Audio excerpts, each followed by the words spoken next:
আজ জন্মাষ্টমী উপলক্ষে কবি লক্ষণ ভাণ্ডারীর লেখা কবিতা শ্রীকৃষ্ণের জন্মকথা।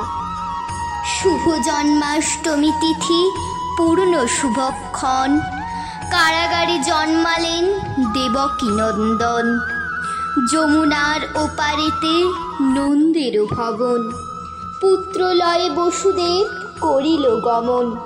অশনি ঝরিছে মেঘে ঝরিছে বাদল, উথাল পাথাল করে যমুনার জল। পুত্র কোলে বসুদেব যমুনা কিনারে, ভাবিছেন কি প্রকারে যাইব পারে।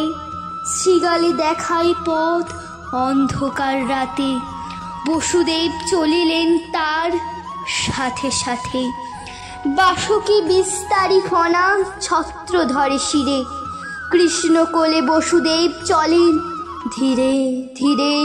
শ্রীকৃষ্ণের জন্ম কথা অমৃত সমান, লেখেন লক্ষণ কবি কৃষ্ণ উপাখ্যান।